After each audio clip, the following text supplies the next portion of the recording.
Anos 80, no coração de Angola, uma batalha colossal foi travada. Forças cubanas e angolanas enfrentaram o invencível exército do regime do Apartheid da África do Sul, um choque militar colossal que muitos especialistas chamam de Stalingrado africana, pois é considerada a maior batalha em África desde a Segunda Guerra Mundial.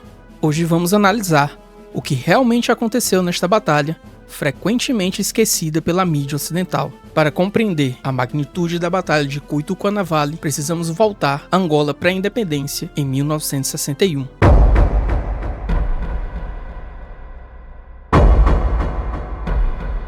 Angola estava sob domínio português desde 1575. Os portugueses inicialmente estavam restritos ao litoral e depois expandiram a sua ocupação para o interior após a Conferência de Berlim de 1884, que definiu as fronteiras coloniais. Devido a pressões da Inglaterra, a escravidão foi banida em Angola por Portugal em 1878, porém, no lugar, se instituiu um sistema de trabalho forçado.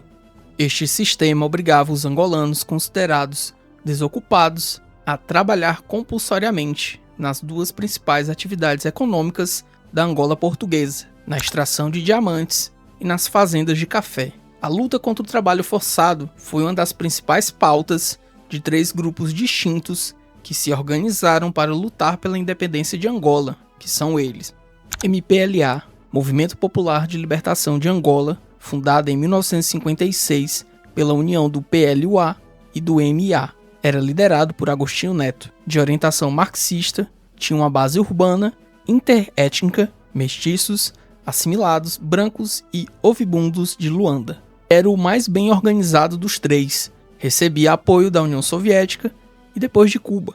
FNLA, Frente Nacional de Libertação de Angola, criada em 1962 a partir da UPA. Era liderada por Roden Roberto. Tinha uma plataforma anticomunista e racial. Era contra brancos e portugueses, com base étnica nos Bakongo do Norte de Angola. Era apoiada pelo Zaire, Estados Unidos e China. UNITA, União Nacional para a Independência Total de Angola, fundada em 1964 por Jonas Savimbi, dissidente da FNLA. Representava principalmente etnias do Sul. Embora se declarasse maoísta, sua ideologia era flexível, adaptando-se para receber apoio externo. Como explica o professor Paulo Vicentini na página 53, na sua obra As Revoluções Africanas, geograficamente, a distribuição dos três movimentos no final da década de 1960 deu-se da seguinte forma: o MPLA concentrava-se no noroeste do país, na região entre Luanda e Malanje, e no leste, na fronteira com a Zâmbia, além do norte, da região de Cabinda. A FNLA ocupava a região nordeste do país, fronteira com o Zaire, e uma pequena área no leste, na região de Luanda, também na fronteira com o Zaire. A UNITA encontrava-se na região centro-leste do país, entre as forças do MPLA, do FNLA, a leste, e as forças portuguesas, a oeste. Em 1961, a guerra começa de fato, quando o MPLA ataca prisões em Luanda para libertar presos políticos, após a prisão de Agostinho Neto. A repressão portuguesa foi brutal, mas não impediu a expansão do conflito. A rivalidade entre esses grupos era tão intensa que em 1971 a UNITA fez um acordo secreto com as forças portuguesas para fornecer informações sobre o MPLA e a FNLA e combatê-los na chamada Operação Madeira. Em 1974, um importante evento mudou drasticamente os rumos do conflito em Angola. Ocorria em Portugal a Revolução dos Cravos, que colocava um fim na ditadura fascista do Estado Novo. Essa mudança no regime político em Portugal permite uma oportunidade para Angola e outras colônias reivindicarem independência e negociarem o fim do conflito com Portugal. O novo governo de Portugal imediatamente reconheceu o direito à independência e convidou o MPLA, FNLA e UNITA para negociações. Através dos chamados Acordos de Alvo, é estabelecido um governo de transição composto pelos três partidos, e a independência seria anunciada na data de 11 de novembro de 1975. Em janeiro, o governo provisório assumiu, porém profundas divergências entre os três partidos faz com que o pacto se desfaça. O país mergulhou numa guerra civil com forte intervenção estrangeira, que se configurou da seguinte forma: MPLA recebeu apoio massivo de Cuba e União Soviética, FNLA, apoiada pelo Zaire e pelos Estados Unidos, avançou pelo norte de Angola, mas foi duramente derrotada. UNITA, com apoio direto do exército sul-africano, realizou a Operação Savannah, uma invasão em larga escala no sul de Angola, que foi detida pela intervenção cubana. Em 11 de novembro de 1975, o MPLA proclamou a República Popular de Angola em Luanda, enquanto a FNLA e a UNITA proclamaram outro governo em Huambo. A África do Sul permaneceu envolvida, ocupando permanentemente partes do sul de Angola após a Operação Proteia, em 1981, para continuar apoiando a UNITA e combatendo guerrilheiros da SWAPO. Como explica Vicentini, a África do Sul sempre alegou que seus assaltos não visavam as tropas ou as instalações angolanas, mas sim as concentrações guerrilheiras marxistas namíbias da SWAPO, as quais tinham a permissão do MPLA de usar seu território. Tais alegações foram desmentidas em meados dos anos 1980, tendo em vista o tamanho e a localização geográfica dos ataques. Além disso, a província de Cunene foi mantida sob a ocupação sul-africana até meados de 1985 e mesmo depois disso continuou sofrendo ataques daquele país. O resultado disso foi a intensificação do conflito. A União Soviética aprova o aumento de ajuda militar para a FAPLA e participa ativamente do controle estratégico das operações da FAPLA em resposta à invasão sul-africana, como explica o professor Edward George na página 183 em sua obra A Intervenção Cubana em Angola, 1965 a 1991. Ao longo dos próximos 14 meses, os soviéticos forneceriam à FAPLA lançadores de mísseis SAM-8 atualizados, MiG-23, tanques T-62 e helicópteros de assalto Mi-24, assim como uma rede de radar cobrindo todo o sul de Angola. Grandes ofensivas são lançadas pelo MPLA contra a UNITA em 1985 e 1986 e fracassam devido à intervenção sul-africana. Em julho de 1987, uma nova ofensiva massiva do FAPLA, planejada pelos soviéticos contra as bases da UNITA em Mavinga e Jamba, foi realizada, a chamada Operação Saludando Outubro, como aponta George, empregando pelo menos 10 mil tropas e mais de $1,5 bilhão em equipamentos soviéticos, incluindo 150 tanques T-55 e T-62, helicópteros de ataque Hind Mi-24 atualizados e canhões M46 e D-30. Percebendo que a UNITA não seria páreo para esse avanço da FAPLA, a África do Sul realiza a Operação Modular, uma força inicial de 700 homens da SADF é enviada e aumentando em até 3 mil homens durante a operação. As forças da FAPLA são interceptadas e derrotadas na Batalha do Rio Lomba. Como explica George, a força de 700 homens, designada como 20ª Brigada, foi montada a partir do 32º Batalhão Búfalo da SADF, formada após a Operação Savannah a partir do Grupo de Batalha Bravo, e compreendia 5 companhias de infantaria motorizada, com uma extra em apoio, 3 equipes de reconhecimento, uma bateria de MRLs e uma de morteiros, e 2 tropas de artilharia antiaérea. No final de agosto, a 20ª Brigada foi reforçada pelo Grupo de Batalhão Mecanizado 61, a 61ª MEC, 2 companhias de infantaria do 101º Batalhão de Cacips e uma bateria de obuses G5 de 155 mm e uma de morteiros de 120 mm.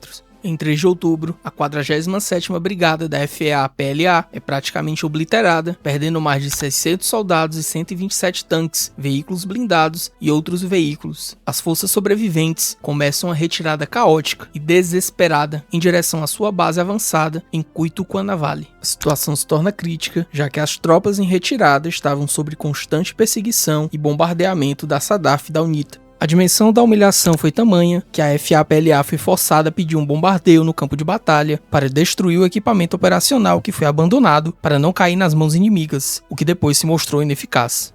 Revela George no seguinte trecho: os sul-africanos perderam apenas um homem e tiveram 5 feridos no combate, uma estatística impressionante que destaca o quão unilateral a batalha havia sido. Além de apreender milhões de dólares em equipamentos soviéticos, muitos deles novos, os sul-africanos capturaram o único sistema lançador de mísseis SAM-8 em pleno funcionamento que já caiu em mãos ocidentais. Ele foi levado para a África do Sul após uma disputa acirrada com a UNITA, que havia prometido o sistema aos americanos. Em 5 de outubro, a FAPLA começa sua retirada para Cuituquanavale. O fracasso da Operação Saludan Octubre marca o terceiro fracasso soviético consecutivo nesta fase da Guerra Civil Angolana. Os conselheiros militares responsáveis pelo planejamento da ofensiva são chamados de volta para Moscou, marcando o fim desastroso da participação soviética na Guerra Civil Angolana. A FAPLA havia sofrido mais de 4.000 baixas, porém o combate estava longe de acabar. O maior desafio para a FAPLA estava no fato de que era necessário retirar milhares de tropas através de 160 quilômetros de terreno inimigo, sob bombardeio constante da SADF. Ao longo das 6 semanas seguintes, os MiG-23 forneceram cobertura aérea, enquanto destacamentos cubanos reforçavam as posições chaves da FAPLA. Ao menos que tivesse uma intervenção em larga escala, nada poderia impedir a conquista de Cuito-Cuanavale para a África do Sul. No entanto, até meados de novembro, a situação se tornaria crítica o suficiente, levando a FAPLA a solicitar ajuda militar cubana. Em resposta, Fidel Castro autoriza a maniobra 31º aniversário, uma intervenção em grande escala para reforçar Cuito-Cuanavale e abrir uma nova frente no sudoeste de Angola. Como explica George, a decisão de lançar a manobra 31º aniversário foi tomada em uma reunião conjunta do Politburo, das FARC e do MNINT, e envolveu um esforço inicial de 3.000 tropas cubanas para fortalecer as defesas de Cuito-Cuanavale. Compreendia uma brigada blindada, várias unidades de mísseis AA autopropulsados, incluindo o SAM-8, uma unidade de resposta rápida, e um contingente das forças especiais do MNINT que Castro ofereceu pessoalmente. A guarnição sitiada em Cuito-Cuanavale agora seria o foco de todos os esforços cubanos, e os melhores pilotos de MiG de Cuba foram imediatamente enviados para Angola para reforçar o contingente aéreo. Em dezembro de 1987, as forças da FAPLA entrincheiravam-se ao leste do rio Cuito. 5 brigadas, 16ª, 21ª, 25ª, 59ª e a 66ª, se organizaram para formar a defesa em 2 níveis, entre os rios Xambinga e Cuti. A força totalizava quase 4.000 soldados, apoiados por 45 tanques, 65 veículos blindados e 10 lançadores múltiplos de foguetes BM-21. Apesar da defesa angolana ter uma força considerável, os cubanos estavam preocupados com a moral das tropas angolanas que estavam sob fogo pesado da África do Sul por 6 meses. Portanto, para estabilizar as linhas de frente, Cuba enviou soldados para reforçar as unidades mais fracas da FAPLA. George detalha no seguinte trecho: enquanto 300 cubanos reforçavam as defesas de Cuito-Cuanavale, a 400 milhas de distância, uma força cubana muito maior estava se reunida em Lubango. Após a autorização de dos Santos, em 14 de dezembro, os primeiros elementos da 50ª Divisão de Cuba começaram a se deslocar para o norte de Cunene. Seu avanço fazia parte de uma estratégia dupla essencial de Castro para as negociações, mas inicialmente em pequena escala para esconder suas intenções e, no final de janeiro de 1988, apenas cerca de 3.500 soldados haviam ocupado posições no Cunene.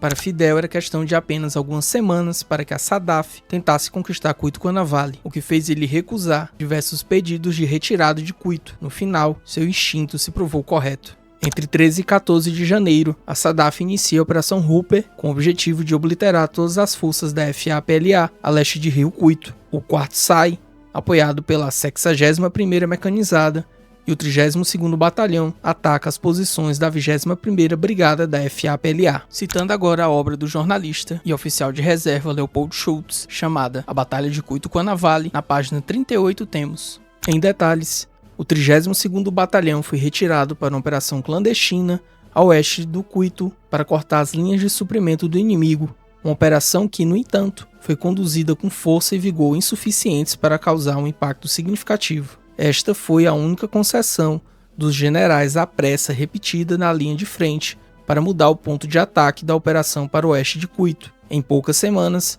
a unidade estaria de volta à frente leste, sendo uma unidade de infantaria motorizada. Ela desempenharia posteriormente apenas um papel de apoio em uma guerra que se tornaria cada vez mais centrada em tanques. O peso principal caiu diretamente sobre os homens da 61ª MEC, 4º SAI e os esquadrões de tanques, um indicativo de quão intensas as operações se tornaram agora. As posições avançadas da 21ª Brigada foram bombardeadas por G5s, MRLs e morteiros, enquanto a 4ª SAI sofre um forte ataque de morteiro e BM-21 ao chegar aos campos minados ao redor das posições avançadas da FA-PLA, perdendo inclusive um ratel para as minas. A resposta da FA-PLA foi o envio de 5 tanques da 16ª Brigada para reforçar a 21ª, enquanto os MiG-23 de Menog realizavam ataques aéreos contra as posições sul-africanas. Resultado: a 21ª Brigada é expulsa de suas posições. A FA-PLA perdeu mais de 250 soldados, 9 tanques, 9 peças de artilharia, 8 caminhões e um MiG-23 cubano, que foi abatido por um míssil Stinger da UNITA, enquanto a SADAF teve apenas um soldado ferido e 2 ratéis danificados.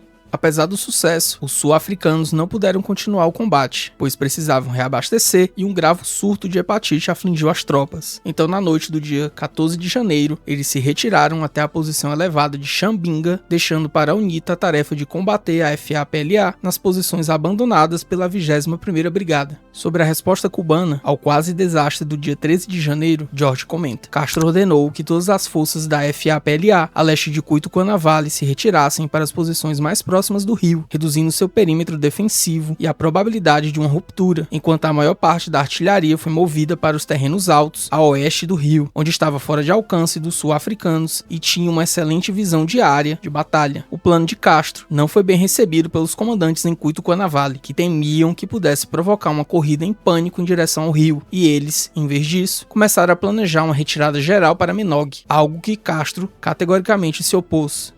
Devido à atuação medíocre dos guerrilheiros da UNITA, a África do Sul teve que intervir novamente e preparou um novo ataque. O planejamento do segundo assalto foi finalizado apenas em 11 de fevereiro devido ao grave surto de hepatite entre as tropas da SADAF. O objetivo principal seria a obliteração da 59ª Brigada, visto pela SADAF como ponto-chave para o sistema defensivo da FA-PLA na elevação Xambinga. A SADAF também queria uma batalha contra a 21ª Brigada, que havia reocupado as antigas posições, mas confiou o ataque à UNITA. A ideia era penetrar em uma brecha entre as 21ª Brigada e a 59ª Brigada para um ataque simultâneo em ambas as posições. O segundo assalto começa no início do dia 14 de fevereiro. Um bombardeio pesado de ambas as brigadas dá sequência a uma manobra da 61ª Mecanizada e a UNITA para uma posição entre elas e depois um ataque combinado, causando grande confusão no QG da FA-PLA. Logo, um esquadrão de olifantes varreu as posições avançadas da 59ª Brigada, que parou apenas nas defesas reforçadas do QG da brigada da FA-PLA. Enquanto isso, ratéis se unem aos olifantes para localizar e destruir os canhões de 23mm, causando um abandono completo da posição pelas tropas da FA-PLA, que recuaram rumo a Tumpo. Houve um breve contra-ataque, realizado pelo grupo tático cubano, mas sem sucesso. O resultado foi a destruição de 4 T-55 e ao menos 32 mortos, somando-se às perdas da FA-PLA, que foram de mais de 500 soldados, outros 17 tanques e 18 outros veículos. As perdas da SADAF foram 4 mortos, 7 feridos e um ratel destruído após ser atingido por um projétil de 23mm. Com o segundo assalto concluído e percebendo a fraca tentativa da 59ª Brigada em tentar tomar algum território no dia seguinte, os sul-africanos imediatamente começam a planejar um ataque ao Triângulo Tumpo, com a intenção de encerrar sua campanha até o final de fevereiro. A notícia dessa quase catástrofe foi recebida da pior maneira possível. Fidel Castro mandou uma mensagem para o comandante da missão, o general Arnaldo Ochoa, declarando-se amargo com a situação, já que foi avisado repetidamente que o ataque sul-africano era iminente. Logo em seguida, Ochoa é removido e Castro nomeia o general Leopoldo Sintra Frias, o Polo, para assumir o comando das defesas em Cuito. Polo chega a Cuito na metade de fevereiro e supervisiona a retirada de tropas para o Triângulo de Tumpo e para implementar o novo plano de defesa elaborado por Castro. Como detalha George, em antecipação ao inevitável ataque sul-africano, as defesas da 25ª Brigada foram reforçadas com bunkers, sistema de trincheiras e obstruções para tanques, e sapadores cubanos instalaram uma rede de campos minados a leste do Tumpo, cobrindo todos os acessos possíveis. Os campos minados tinham um duplo propósito: retardar o avanço sul-africano, enquanto os engenheiros abriam caminho para a artilharia, ao mesmo tempo em que indicavam a posição exata para as dezenas de BM-21s, canhões M46 e D-30 posicionados nas alturas a oeste do rio. Estas modificações realizadas por Castro foram colocadas à prova no dia 19 de fevereiro, quando o 4º Batalhão da SAI foi enviado para atacar um batalhão da 59ª Brigada ao norte do rio Dala. O ataque iniciou-se com um bombardeio rotineiro, mas quando os Ratels e Olifantes avançaram, foram diretamente para o campo minado. Logo depois, MiGs cubanos realizaram bombardeios pesados, forçando os sul-africanos a recuar. Este foi o primeiro revés para os sul-africanos em quase 3 meses e teve um efeito desmoralizador nas tropas sul-africanas, que até esse momento já sofriam um desgaste de 6 meses de combate, além dos surtos de hepatite e malária. Nos dias que antecederam o terceiro assalto, foram marcados com a atividade cada vez mais intensa devido à presença dos MiGs cubanos em atividade. No dia 19, o primeiro Mirage foi derrubado e logo depois uma coluna de soldados foi bombardeada, obliterando 3 sul-africanos e ferido 1. A esta altura do campeonato, havia duras repercussões políticas para as baixas sul-africanas. O chefe da SADAF impôs duras restrições, como a obrigação de apoio dos Olifantes ao ataque principal. Segundo George,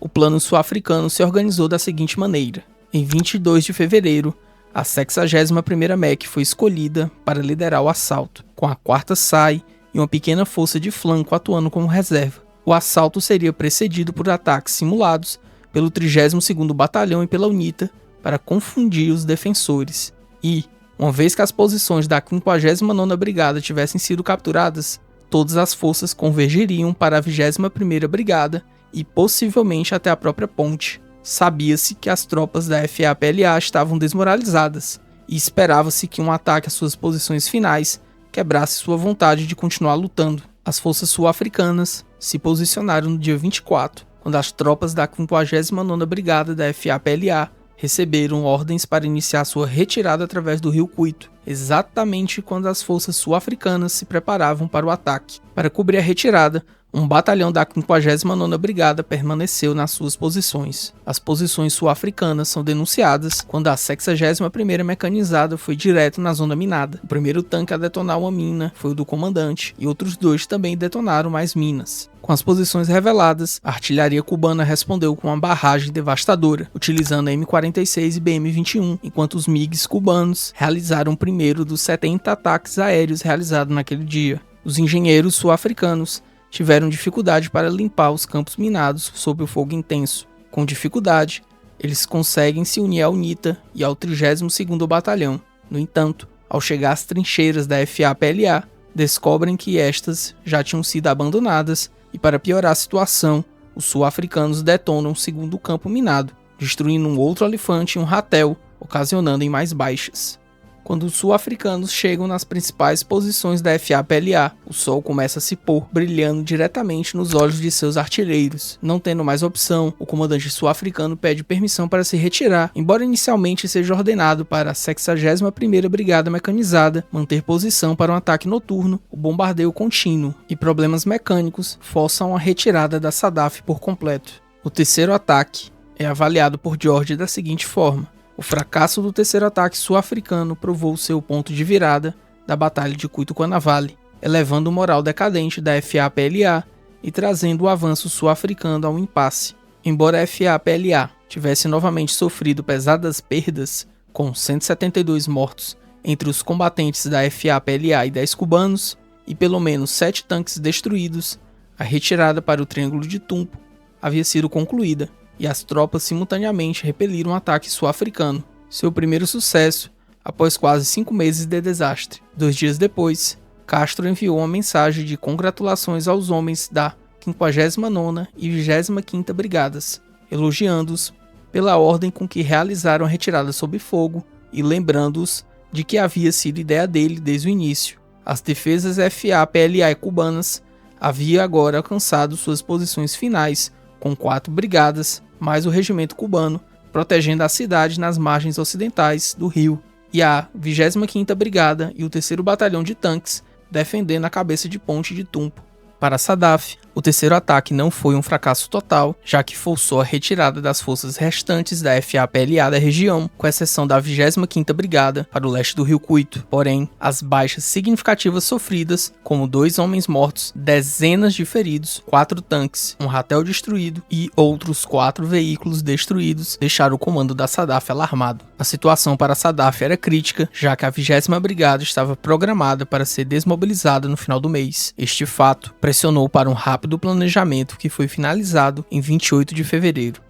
No entanto, a substituição da 20ª Brigada pela 82ª Brigada atrasou em 2 semanas devido às graves inundações que aconteceram na África do Sul no mesmo período. A nova brigada só assumiu o comando das operações de fato no dia 12 de março, sob a designação de Operação Packer. Este atraso foi aproveitado ao máximo pelos defensores, tanto no campo militar como no campo político. Com as defesas de Cuito asseguradas, Castro ordena a intensificação do conflito no sudoeste de Angola. Sendo assim, o contingente cubano em Lubango se desloca para Cunene. O avanço tinha como objetivo pressionar a África do Sul na véspera de uma reunião de negociação de alto nível. Desde o começo do ano, havia um vai e vem diplomático entre Angola e África do Sul, com os Estados Unidos fazendo o meio de campo. Em todas as oportunidades, a África do Sul se mostrou intransigente e não cedeu em nenhum ponto. Porém, Castro decide apostar tudo em Cuito. Como explica George, percebendo que o momento agora era oportuno, no último dia das negociações, o Grana publicou um comunicado revelando que tropas cubanas estavam lutando em Cuito Cuanavale desde o início de dezembro e declarando que a sua resistência contra o apartheid era um símbolo internacional para os povos do mundo. A decisão de reconhecer uma batalha enquanto ela ainda acontecia foi uma decisão incomum por parte de Havana. As intervenções na Argélia, 1963, Congo, 1965, Venezuela, 1967, Síria, 1973, Etiópia, 1978 e até mesmo a Operação Carlota não haviam sido reveladas ao público até várias semanas ou até anos após sua conclusão, e com os combates em Angola ainda não terminados, era um grande risco. A 82ª Brigada da Saddaf estava à frente da Operação Packer. Em comparação com a sua antecessora, não devia nada. Contava com 2 batalhões de infantaria mecanizado, um esquadrão de Ratel e 2 de Olifantes, uma bateria de G5, G2, morteiros e outros pelotões de AA, além de engenharia e reconhecimento de apoio. O quarto ataque foi planejado da seguinte forma: a 82ª Brigada atacaria a 25ª Brigada, porém seria um ataque de distração que aconteceria do sul. Após isso, aconteceria um ataque combinado da 82ª Brigada com o 5º Batalhão da UNITA pelo norte, expulsando de vez a 25ª Brigada da região e a UNITA ficando no lugar. No entanto, as defesas de Cuito naquele momento foram organizadas de uma maneira tão formidável que se tornaram quase impossíveis de serem quebradas, além do fato da moral elevada das tropas da FAPLA depois da vitória, do dia 25 de fevereiro. Nos dias que precederam o ataque final, os sul-africanos realizaram uma série de operações de engano para confundir a FAPLA, incluindo uma simulação de travessia do rio e ataques aéreos para enfraquecer a 25ª Brigada. Às 4 da manhã de 23 de março, os G5 sul-africanos começaram a bombardear a 25ª Brigada, como vinham fazendo anteriormente, para então somente às 8 da manhã começarem um ataque de fato. Os sul-africanos não conseguiram avançar com facilidade devido ao terreno acidentado e, para piorar, um olifante atingiu uma mina antitanque, atraindo fogo pesado da artilharia FAPLA cubana e, piorando ainda, uma nuvem de poeira começou a pairar sobre o campo de batalha, dificultando a visibilidade para a artilharia sul-africana. A FAPLA tinha posicionado 8 tanques T-55 na ponte, além de um BM-21 para apoiar a 25ª Brigada. Estes entraram em combate com os olifantes na margem oeste do rio. Ao norte, a UNITA lançou um ataque previamente planejado contra a 36ª Brigada, porém foi muito mal sucedido, tendo que recuar horas depois. Com muita dificuldade, pouco antes do meio-dia, os sapadores sul-africanos conseguiram abrir caminho pelo primeiro campo minado, possibilitando que 2 esquadrões de olifantes retomassem a ofensiva. Com a poeira baixando, as incursões de MiGs cubanos iniciaram os bombardeios. A pressão foi tão intensa que forçou os sul-africanos a mudar de trajetória, porém foram parar no meio de outro campo minado. Sem opções, o comandante sul-africano solicitou permissão para recuar e foi devidamente concedido. O recuo foi realizado sob fogo de artilharia e alguns tanques eram rebocados, tiveram que ser abandonados. Esta foi a segunda derrota consecutiva da África do Sul, que não conseguiu sequer passar pelas posições avançadas da FAPLA. O ataque demonstrou a eficácia do plano de defesa de Castro. A batalha efetivamente terminou no impasse, com os sul-africanos incapazes de avançar e a FAPLA entrincheirada numa posição forte. No entanto, no campo político, o impasse se tornou crucial para impulsionar os acordos que viriam a seguir. Apesar de ambos os lados reivindicarem uma vitória gloriosa, a África do Sul, considerada a superpotência militar invencível da região, foi contida por forças angolanas e cubanas. Isso revelou-se um enorme golpe moral propagandístico. É verdade que até aquele momento todas as iniciativas da FAPLA foram fracassadas, mas a ofensiva de propaganda de Castro conseguiu inverter essa percepção ao focar na defesa de Tumpo, descrevendo-a como a Stalingrado de África. A África do Sul, antes da Batalha de Cuito, tinha o histórico de não respeitar nenhum acordo, como explica o professor Vicentini. Em fevereiro de 1984, ocorreram conversações entre Angola e África do Sul, mediadas pelos Estados Unidos. O resultado foi o Acordo de Lusaka, que estabeleceu que a África do Sul retirasse-ia de Angola, desde que o MPLA proibisse e evitasse a utilização do território angolano como base para SWAPO. No entanto, a África do Sul recusava-se a negociar suas relações com a UNITA. Angola cumpriu sua parte do acordo, mas a África do Sul não fez o mesmo e prosseguiu com os ataques até 1986. O impasse militar, combinado com o avanço cubano no oeste, forçou a África do Sul a negociar seriamente. Eles perceberam que a guerra era insustentável, tanto militarmente quanto economicamente. As negociações mediadas pelos Estados Unidos tiveram um avanço crucial em junho de 1988, quando Cuba concordou com a principal exigência dos Estados Unidos e da África do Sul: a retirada de tropas cubanas de Angola. Os termos do chamado Acordo de Nova York podem ser resumidos da seguinte forma: Cuba retiraria suas tropas de Angola de forma faseada, permitindo uma saída honrosa de Angola, desfazendo a imagem de Vietnã de Cuba. A África do Sul se retiraria completamente de Angola e a África do Sul também concederia a independência à Namíbia, que era ocupada pela África do Sul ilegalmente desde 1915. E talvez a sua maior consequência seja a forma de como a batalha foi um catalisador para o fim do apartheid. Sem a ameaça do perigo comunista em suas fronteiras, o principal pretexto do governo sul-africano para manter o apartheid desmoronou. A libertação de Nelson Mandela em 1990 e o fim do regime de segregação racial da África do Sul foram diretamente acelerados por essa mudança no cenário geopolítico local. Would still have been in Angola if Cuba had not taken the bold decision of challenging South Africa. The entire world, and particularly South Africa, will never forget the lessons of Cuito Canavale, because that was the turning point in the military situation in this region. We also feel that Namibian independence would have been very difficult to achieve if Cuba had not acted so courageously and decisively in Angola. The South African army would still have been there, and it would have been difficult to get the liberation of this country. We are therefore indebted to Cuba. We would like to thank Comrade Fidel Castro and the people of Cuba for the support they have given us. We also appreciate the sacrifices they have made in Angola in order that this day should come. And as I have already said, I don't think this day would have come were it not for the assistance that has been given by the people of Cuba to the struggle of the Namibian people. Yeah.